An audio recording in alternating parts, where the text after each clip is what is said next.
We're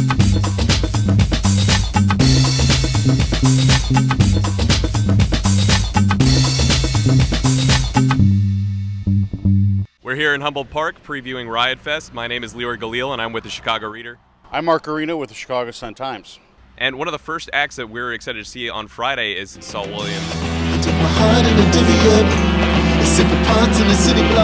Slam poet and a rapper. He has several rap albums under his belt. My personal favorite is the one that he did with Trent Reznor. You know, so it's associated with Trent Reznor and also people like Rick Rubin. Really kind of shows that he's a little different than your typical rappers. It's much more of a hard rock edge. He's a very ecstatic performer. Yeah. I've seen him do slam poetry and I've seen him rap, and it's always taken me by surprise. We're both interested in seeing Guarino. Sort of anonymous musicians dressing up in outrageous gladiator/Viking/Norseman costumes, spewing blood. You've seen him, so you should probably... I've seen him, yeah. It's kind of grotesque, but it's really goofy. Their name stands for God, What Awful Racket. Right. And their fans show up knowing that they're going to get sprayed in, a lot of fake blood. They're one of those bands that you can guarantee is going to put on a good show. I'm excited for the night's closers, which is Fall Out Boy from Wilmette, Illinois.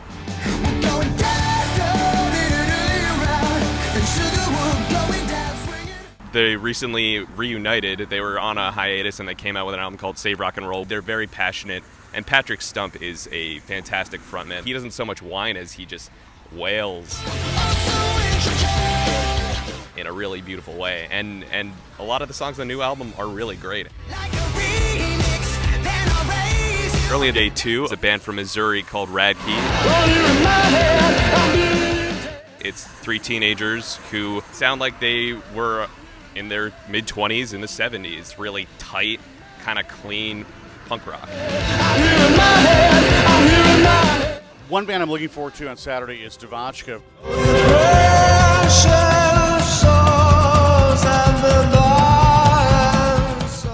They've been around about 10 years, but they really predate the kind of current wave of sort of wimpy folk Irish tinge bands. Devotchka does have much more of a nuanced folk sound, but it veers more towards gypsy circus music. They're also really great musicians. For me, they're one of the more interesting bands in the bill, especially on Saturday.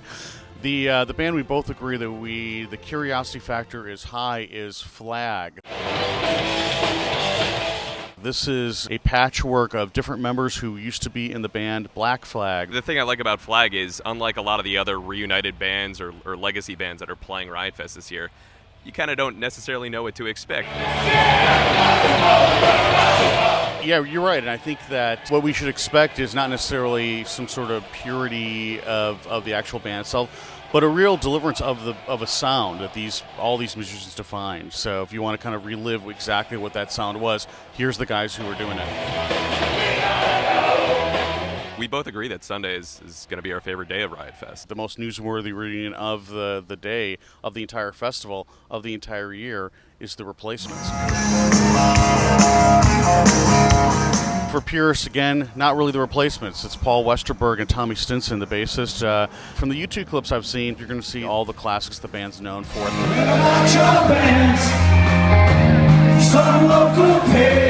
Those YouTube videos, they were pretty tight, which is impressive. They were a band that was known and beloved and even a little reviled because of how sloppy they could be. Safe, cool, and warm. The entire day of Sunday is jam-packed. I'm going to be showing up early to see P-Lander Z, which is a Japanese comic book action band that's based out of NYC. And the songs are kind of a soundtrack to this carnival that they put on live. The other band I'm looking forward to is really not a band, but Peter Hook from New Order and also Joy Division.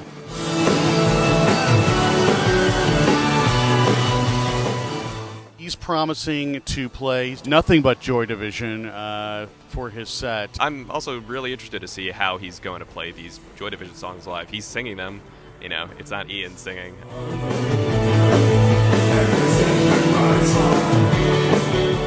Could go, really well. It could not. So, he's up in the, very early in the day for people to show up if they really want to see what this is all about. A little later in the day is a promising group that is local, Twin Peaks. Yeah, it's a band I want to see, Twin Peaks. What I like about them than just kind of your typical sort of, primal garage rock sound. There's a really psychedelic tone to their music as well. It's a really great chance to see a band that I think we're going to be hearing from down the road. And they're really hooky and they're great live. Shortly after them, I'm pretty pumped for Brand New. Their last 2 records are dramatically different. They're kind of transgressive. They don't sound anything like the pop punk that they started out with. It's really dark and brooding. It's kind of grungy, a little sludgy, and there are moments that they slow things down so much it's almost like pop punk slowcore.